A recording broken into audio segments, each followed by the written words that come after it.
Hello বন্ধুরা, নমস্কার, আদাব। উত্তম রিয়াকশনের আরেকটি রিয়াকশন ভিডিওতে আপনাদের সবাইকে স্বাগতম। আমি উত্তম আছি আপনাদের সাথে। বন্ধুরা, আজ যে ভিডিওতে রিয়াকশন দেব সেই ভিডিওটি নেওয়া হয়েছে ইনফোটলক বিডি চ্যানেল থেকে। ভিডিওর টাইটেল হচ্ছে আন্তঃদেশীয় বাণিজ্য রুট ঢাকা চট্টগ্রাম 8 লেন হচ্ছে, ঢাকা চিটাগং 8 লেন এক্সপ্রেসওয়ে। বন্ধুরা, আপনারা যদি আমার চ্যানেলে নতুন হয়ে থাকেন তাহলে চ্যানেলটি সাবস্ক্রাইব করে আমার পাশেই থাকবেন, বেল আইকন অন করে অল করে রাখবেন পরবর্তী ভিডিওর নোটিফিকেশন পাওয়ার জন্য। অলরেডি যেসব বন্ধুরা চ্যানেলটি সাবস্ক্রাইব করে আমার পরিবারের সদস্য হয়েছেন তাদের প্রতি রইল অসংখ্য ধন্যবাদ। ভিডিওটা ভালো লাগলে একটা লাইক করবেন, শেয়ার করে আপনার বন্ধুদের দেখার সুযোগ করে দেবেন। কমেন্ট সেকশন লিখে অবশ্যই জানাতে পারেন আপনার বহুমূল্যবান মতামত। বন্ধুরা, অরিজিনাল ভিডিওর লিংক আমার ডেসক্রিপশনে মেনশন করা থাকবে। আপনারা চাইলে চ্যানেলটি ভিজিট করতে পারেন, চ্যানেলের ভিডিওগুলো অবশ্যই দেখতে পারেন। তাহলে চলুন বন্ধুরা, সময় নষ্ট না করে প্রথমে ভিডিওটা দেখি, ভিডিও শেষে বিস্তারিত আলোচনা করব।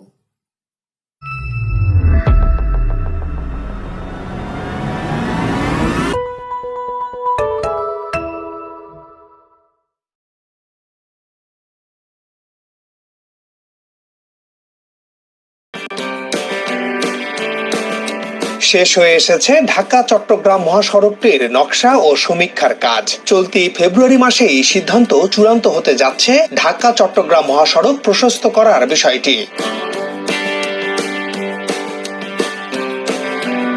বাংলাদেশের কোনো মহাসড়কই আর 6 লেনের নিচে হবে না, এই সিদ্ধান্ত সরকার বেশ কয়েক বছর আগেই নিয়েছে। ফলে নতুন যেসব সড়ক এরই মধ্যে সংস্কার ও সম্প্রসারণ শুরু হয়েছে সেগুলো 6 লেনে উন্নীত করার কাজ চলছে।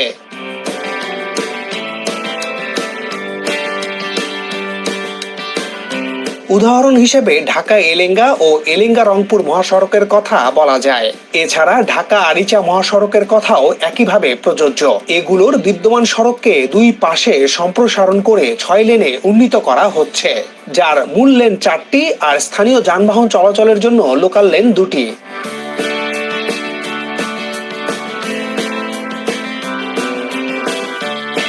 কিন্তু দেশের সবচেয়ে ব্যস্ত ও বাণিজ্য রুট ঢাকা চট্টগ্রাম মহাসড়কের হিসাব নিকাশ একেবারেই আলাদা। এই সড়ক ঘিরে সরকারের মহাপরিকল্পনা বাস্তবায়ন শুরুর বছর 2024। কি সেই পরিকল্পনা, কেন এই সড়ক সম্প্রসারণ জরুরি এবং দেশের বৈদেশিক বাণিজ্যের অন্যতম নির্ভরযোগ্য সড়ক কিভাবে বদলে দেবে দেশের অর্থনীতির চেহারা, সেসব নিয়েই সাজানো হলো এই প্রতিবেদন।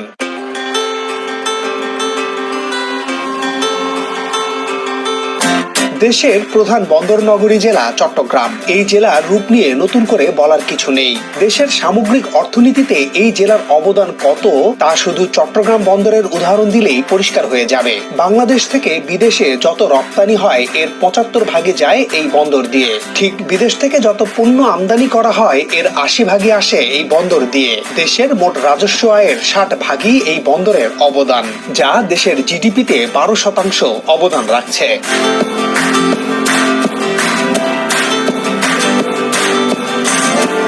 এসব তথ্য উল্লেখ করার কারণ হচ্ছে এর সাথে জড়িয়ে আছে ঢাকা চট্টগ্রাম মহাসড়কের অবদান। বাংলাদেশের বৈদেশিক বাণিজ্যের 90% নির্ভরশীল ঢাকা চট্টগ্রাম মহাসড়কের উপর। তাহলে বুঝতেই পারছেন এই সড়ককে কেন দেশের অর্থনীতির লাইফলাইন বলা হয়।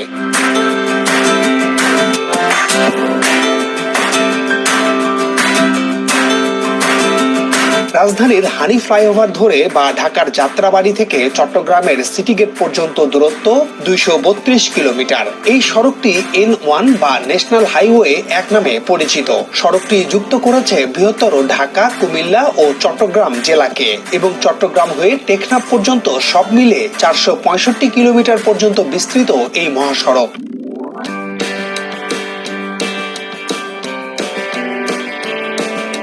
আমরা এগিয়ে যাচ্ছি ঢাকা থেকে চট্টগ্রামের দিকে।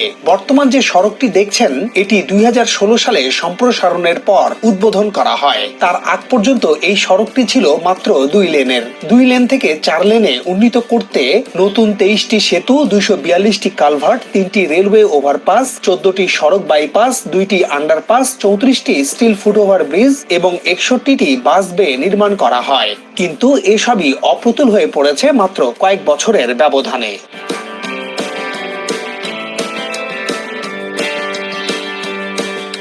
2016 সালে যখন এই সড়কটি নতুন রূপে ফিরে আসে তখন থেকেই সরকার ও বিশ্লেষকদের কাছে মনে হতে থাকে এটুকুই যথেষ্ট নয়, সড়কটি নিয়ে আরো ভাবতে হবে। এরপর সরকার পরিকল্পনা করে ঢাকা চট্টগ্রাম এলিভেটেড এক্সপ্রেসওয়ে নির্মাণের। নানান প্রক্রিয়া সম্পন্ন করে প্রকল্পের প্রস্তাবও তৈরি করেছিল সড়ক ও জনপথ বিভাগ।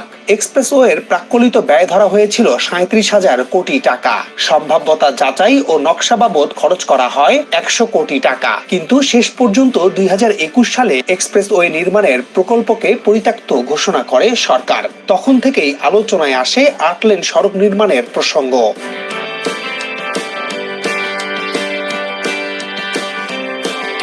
মূলত সড়কের উপর যানবাহনের চাপ এবং চট্টগ্রাম ও কক্সবাজার জেলাকে ঘিরে মেগা উন্নয়ন প্রকল্পের বাস্তবতায় এই সড়ক প্রশস্ত করার গুরুত্ব জোরালো হয়। বিশেষ করে চট্টগ্রামের মিরসরাইয়ে হতে যাওয়া অর্থনৈতিক অঞ্চল এবং কক্সবাজারের মহেশখালীর মাতারবাড়ি গভীর সমুদ্র বন্দরকে ঘিরে আন্তঃদেশীয় যান চলাচলের বাস্তবতা তৈরি হওয়ায় ঢাকা চট্টগ্রাম করিডোরে একটি অত্যাধুনিক ও প্রশস্ত মহাসড়ক নির্মাণ হয়ে ওঠে সময়ের দাবি।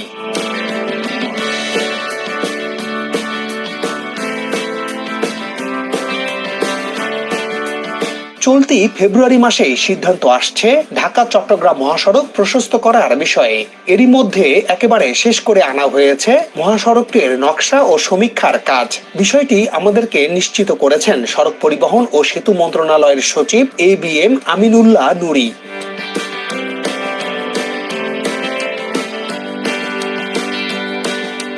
নকশা ও সমীক্ষার নথিপত্র হাতে পাওয়ার পর আগামী জুনের মধ্যে উন্নয়ন প্রকল্প প্রস্তাব বা DPP তৈরি করবে সড়ক ও জনপথ বিভাগ।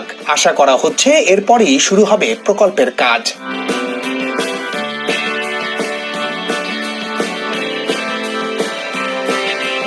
সড়ক ও জনপথ বিভাগের তথ্য অনুযায়ী বর্তমানে প্রতিদিন ঢাকা চট্টগ্রাম মহাসড়কে 30,000-এর বেশি যানবাহন চলাচল করে। শুধু দিনের বেলা এ সড়কে চলে 10,000 ট্রাক। যত দিন যাচ্ছে ততই বাড়ছে গাড়ির চাপ। এছাড়া সম্প্রতি চট্টগ্রামের আউটার রিং রোড ও কর্ণফুলী টানেল চালুর পর কক্সবাজারের সাথে সড়ক যোগাযোগ আরো উন্নত হয়েছে। এসবের প্রভাব পড়ছে ঢাকা চট্টগ্রাম মহাসড়কের ওপর। বিদ্যমান 4 লেনে সক্ষমতার চেয়ে বেশি যানবাহন চলাচল করায় বিভিন্ন পয়েন্টে তৈরি হচ্ছে যানজট। এতে বিঘ্নিত হচ্ছে পণ্য পরিবহন, যা রপ্তানি বাণিজ্যে নেতিবাচক প্রভাব ফেলছে।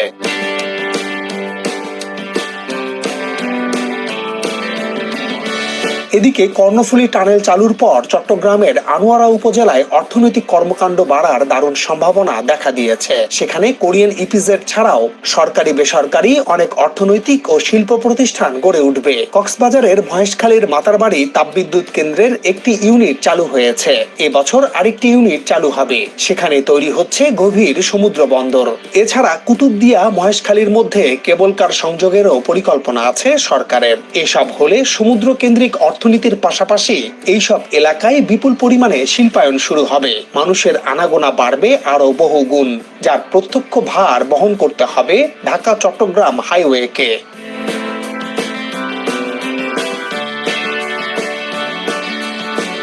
সরকারের পরিকল্পনা অনুযায়ী 2024 সালে শুরু হয়ে 2029 সালের মধ্যে মহাসড়কটির নির্মাণ কাজ শেষ করা হবে। পরিকল্পনা অনুযায়ী আলাদা 3টি প্রকল্পের মাধ্যমে প্রশস্ত করা হবে মহাসড়কটি। একটি প্রকল্প বাস্তবায়িত হবে বৃহত্তর ঢাকা অংশের 3 জেলা ঢাকা, নারায়ণগঞ্জ ও মুন্সিগঞ্জ অংশে। এই অংশে সড়কের দৈর্ঘ্য 38 কিলোমিটার। যা বাস্তবায়নে সম্ভাব্য খরচ ধরা হয়েছে ৮,২৬৮ কোটি টাকা। আরেকটি প্রকল্প হবে বৃহত্তর কুমিল্লা অংশের দুটি জেলা কুমিল্লা ও ফেনী। এই অংশে সড়কের দৈর্ঘ্য ১২৫ কিলোমিটার। এটি বাস্তবায়নে সম্ভাব্য খরচ হবে ৪৫,৯৪১ কোটি টাকা। আরেকটি বাস্তবায়িত হবে বৃহত্তর চট্টগ্রাম অংশে, যেটি হবে মূলত ফেনী থেকে চট্টগ্রামের সিটি গেট পর্যন্ত। এতে সম্ভাব্য ব্যয় ১৮,৯৪২ কোটি টাকা। এই অংশের দৈর্ঘ্য ৬৯ কিলোমিটার। সব মিলে ৭৩,০০০ কোটি টাকার বেশি খরচ হবে এই পথটুকু নির্মাণে।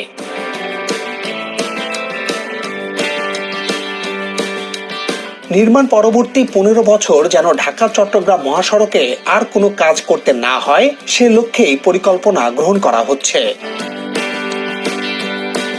চট্টগ্রাম কক্সবাজার মহাসড়ক ঘিরেও আছে সরকারের পরিকল্পনা। সড়ক ও জনপথ অধিদপ্তরের সূত্র বলছে, চট্টগ্রাম কক্সবাজার মহাসড়কের এখন ১১০ কিলোমিটার ৪ লেনে উন্নীত করতে হবে। কারণ বহদ্দার হাট থেকে শিকলবাহা পর্যন্ত ৮ কিলোমিটার ইতোমধ্যে ৪ লেনে উন্নীত করা হয়েছে। এছাড়া কক্সবাজার থেকে বাঁকখালী পর্যন্ত ১০ কিলোমিটার পথও ৪ লেনে উন্নীত করা হয়েছে। জাইকার অর্থায়নে ৪টি স্থানে মোট ২৪ কিলোমিটার বাইপাস ৪ লেনের সড়ক হবে। আবার জাইকার অর্থায়নে চলমান আরেকটি প্রকল্পের আওতায় ৪টি সেতু ও সংযোগ সড়ক সহ মোট ৫ কিলোমিটার সড়কের ৪ লেনের উন্নয়ন কাজ বাস্তবায়নাধীন রয়েছে।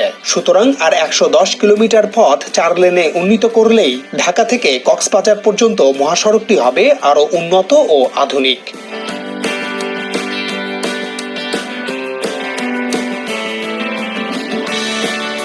বিশ্বের দীর্ঘতম সমুদ্র সৈকত কক্সবাজার আর ৩ পার্বত্য জেলার কারণে ঢাকা চট্টগ্রাম মহাসড়কটি একই সঙ্গে দেশের প্রধান পর্যটন করিডোরও। সরকারের পরিকল্পনা অনুযায়ী ভবিষ্যতে মহাসড়কটি এশিয়ান হাইওয়ে ও সাসেক করিডোরে সংযুক্ত হবে। আন্তর্দেশীয় বাণিজ্যের অন্যতম গুরুত্বপূর্ণ মহাসড়ক ঢাকা চট্টগ্রাম নিয়ে সুদূর প্রসারী পরিকল্পনার ঘাটতি ছিল একথা বলাই যায়। আশা করি একটি সুন্দর ও কার্যকর পরিকল্পনার মাধ্যমে এই সড়কটির উন্নয়ন ঘটানো হবে, যা দেশের অর্থনীতির চেহারা পুরোই বদলে দেবে। আজ বন্ধুরা, ভিডিওটি এখানেই শেষ হয়েছে দেখতে পেলাম। ভিডিওর মাধ্যমে অনেক তথ্য, অনেক বিষয় জানা হলো। বিশেষ করে ঢাকা চট্টগ্রাম যে মহাসড়ক, সেটা বাংলাদেশের জন্য কতটা গুরুত্বপূর্ণ, কেন এই সড়কটিকে বাংলাদেশের লাইফলাইন বলা হয়, সে সম্পর্কে আজ এই ভিডিওর মাধ্যমে জানতে পারলাম। এটা খুবই ভালো লাগলো। আর যে পরিকল্পনায় বাংলাদেশ চলছে, যেভাবে সড়ক রেল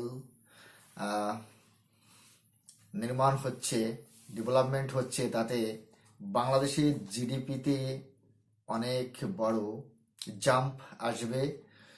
বাংলাদেশের রিজার্ভ বাড়বে এবং বাংলাদেশের অর্থনৈতিক দিক দিয়ে অনেক গতিশীল হয়ে উঠবে।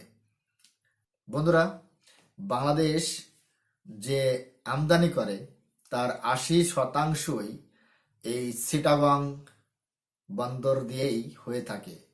তাহলে বুঝতেই পারছেন যে কতটা জরুরি হচ্ছে এই মহাসড়কটি।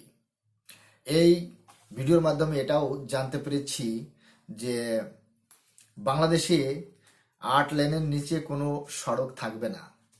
খুব ভালো পদক্ষেপ, খুব সুন্দর পরিকল্পনা। ভিডিওটা দারুণ হয়েছে। আবার ভিডিওর মাধ্যমে এটাও জানতে পেরেছি যে বৈদেশিক বাণিজ্যের যে ৯০% সেটাও কিন্তু এই ঢাকা চট্টগ্রাম মহাসড়ক দিয়েই হয়ে থাকে। ভিডিওর মাধ্যমে এটা জানতে পেরেছি দিনের বেলায় ঢাকা চট্টগ্রাম মহাসড়কে ১০,০০০ গাড়ি যাতায়াত করে, ১০,০০০ ট্রাক গাড়ি সেটা চলাচল করে। আবার রাত দিন ২৪ ঘন্টায় ৩০,০০০ গাড়ি এই সড়কে চলাচল করে, সেটাও এই ভিডিওর মাধ্যমে জানতে পেরেছি। বন্ধুরা, ঢাকা চট্টগ্রামের যে মহাসড়ক, তার দৈর্ঘ্য হচ্ছে ২৩২ কিলোমিটার। আর ঢাকা টু চট্টগ্রাম, আর চট্টগ্রাম থেকে টেকনাফ পর্যন্ত 400 কিলোমিটারও বেশি রাস্তা রয়েছে এই বাংলাদেশের। সব থেকে বিস্ময়কর বিষয় হচ্ছে যে চিটাগং যে কর্ণফুলী নদীর নিচে যে সড়ক টানেল নির্মাণ হয়েছে, আর সেটা যখন ওপেনিং হয়েছে তারপর থেকেই এই মহাসড়কের উপর গাড়ির চাপটা অত্যাধিক বেড়ে গেছে। এটাই আমরা এই ভিডিওর মাধ্যমে জানতে পারলাম। অপরদিকে এটাও দেখলাম ভিডিওর মাধ্যমে যে কক্সবাজারের যে মাতার বাড়ি মহেশখালীতে যে বিদ্যুৎ কেন্দ্রটি নির্মাণ হয়েছে তার থেকে অলরেডি একটা সেকশন থেকে বিদ্যুৎ বাংলাদেশের জাতীয় গ্রিডে যুক্ত হয়েছে, সেটাও এই ভিডিওর মাধ্যমে জানতে পেরেছি। মহাসড়কটির কাজ শুরু হচ্ছে চলতি বছরে আর শেষ হবে 2029-এ। 3টি সেকশনে ভাগ করা হয়েছে এবং প্রথম যে সেকশন, ওই সেকশনে কাজ হবে 38 কিলোমিটার, যার খরচ হবে 8,268 কোটি টাকা। 125 কিলোমিটার, যার খরচা হবে 45,941 কোটি টাকা। আর তৃতীয় অংশে কাজ হবে 69 কিলোমিটার, খরচ হবে 18,942 কোটি টাকা।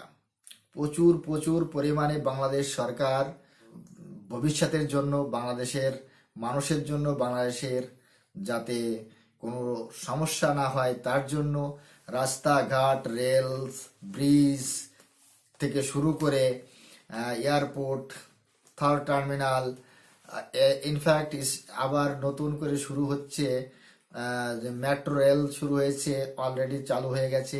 আবার metro rail, underground metro rail চালু হচ্ছে ঢাকায়, তার কাজ শুরু হয়ে গেছে অলরেডি। বন্ধুরা, একটা বিষয় আমার একদমই বুঝতে খুব কষ্ট হচ্ছে, বাংলাদেশের যে চিত্র পাল্টে দিয়েছে বর্তমান সরকার শেখ হাসিনাজি, যেভাবে বাংলাদেশের মানুষের জন্য ডেভেলপমেন্ট করেছে আর অনেক উন্নত, অনেক বিস্ময়কর কাজ করেছে শেখ হাসিনাজি, তারপরেও বাংলাদেশের মিনিমাম 70% মানুষ শেখ হাসিনাকে অপছন্দ করেছে, ফ্যাসিস্ট বলেছে, জোর করে ক্ষমতা ধরে রেখেছে, বিভিন্ন ধরনের কথা বলেছে। তারপরেও আমি এটাই বলবো যে সরকার আসবে, সরকার যাবে, কোনো সরকারই চিরস্থায়ী নয়। তবে শেখ হাসিনাজি এখন যেটা করেছে, আগামী দিনে যদি শেখ হাসিনাজি ক্ষমতায় না থাকে, তারপরে বাংলাদেশের জনগণ একদিন শেখ হাসিনার নাম অবশ্যই নেবে, অবশ্যই বলবে যে না, তখন শেখ হাসিনাজি খুবই সুন্দর কাজ করেছিল। হয়তো এখন বলছে না, এখন যেটা মাথায় ঘুরছে, কিন্তু আগামী দিনে বলতে বাধ্য হবে, এটা আমি জানি। বন্ধুরা, আপনাদের কি মতামত সেটা কমেন্ট সেকশনে লিখে অবশ্যই জানাতে পারেন। আর চ্যানেলে নতুন হলে অবশ্যই চ্যানেলটি সাবস্ক্রাইব করে আমার পাশেই থাকবেন, বেল আইকন অন করে অল করে রাখবেন পরবর্তী ভিডিও নোটিফিকেশন পাওয়ার জন্য। অলরেডি যেসব বন্ধুরা চ্যানেলটি সাবস্ক্রাইব করে আমার পরিবারের সদস্য হয়েছেন, তাদের প্রতি রইল অসংখ্য ধন্যবাদ। ভিডিওটা ভালো লাগলে একটা লাইক করবেন, শেয়ার করে আপনার বন্ধুদের দেখার সুযোগ করে দেবেন। সবাই ভালো থাকুন, সুস্থ থাকুন। দেখা হচ্ছে নেক্সট রিয়াকশন ভিডিওতে। ততক্ষণ সবাইকে নমস্কার, জয় হিন্দ।